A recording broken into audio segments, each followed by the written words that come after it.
Hello, ladies and gents, boys and girls, people of all ages, sexualities, and identities, and welcome back to another Doctor Who review. And today's Doctor Who review is none other than Planet of the Spiders.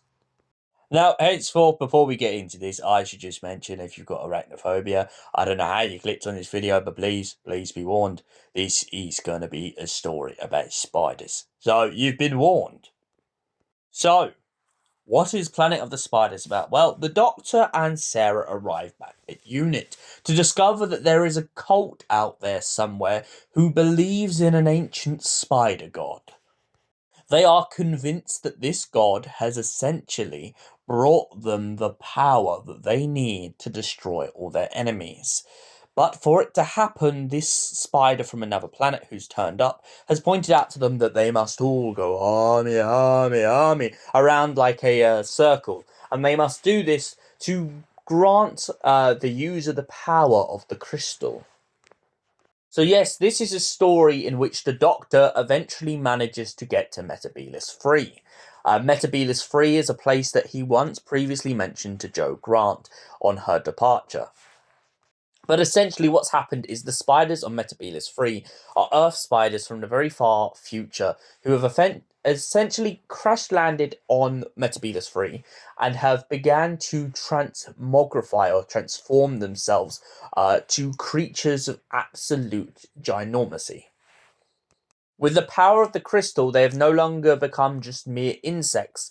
They have the power of electricity and the power to pretty much control the minds of anyone they wish. And that's exactly what they've done as they've landed on Earth. They've come to Earth and started manipulating the human race and started pretty much brainwashing them in the mind to believe that essentially they have the power to destroy and control whatever they want.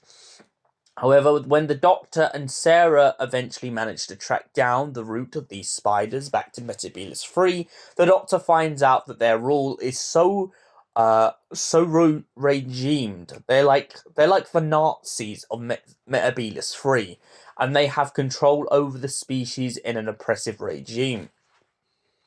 The Doctor then manages to overpower the Great One by using the crystal that is part of the ginormous crystal and pretty much just blowing the Great One's mind. The Doctor was never supposed to go back as he was warned that the Great One's power was so much greater than him. The Doctor does find in turn that this is very true. The Great One, which is this giant spider that sits on a plinth, has the power to control the Doctor's mind and even puts into him the fear that installs him to this kind of breaking point. The Doctor, however, knows that it's not the end, and once he destroys the Great One, manages to land back in UNIT.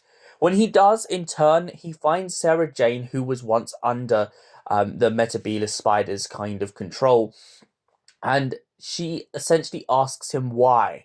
Why did you go back? Why did you fight this creature you knew you couldn't win?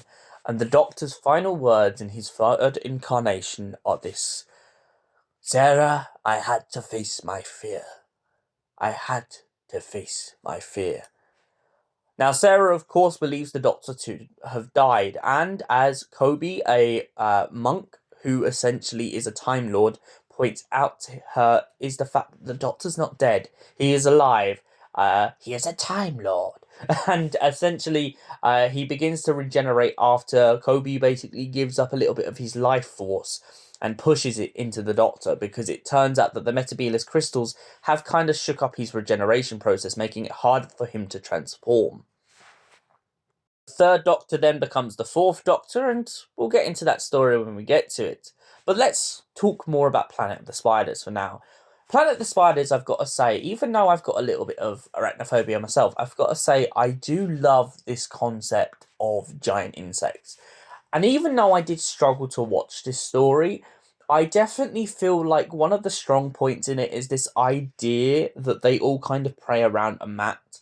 I also feel like the idea that maybe these creatures could return somewhere down the line if they done something like an Anansi story.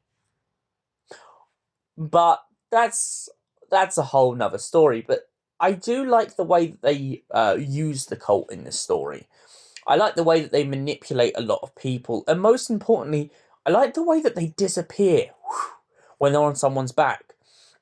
The fact that they made a model and stuck it on Elizabeth Sladen's back, I think, is one of the greatest things about this story because it's one of the most remembered things about this story to this day.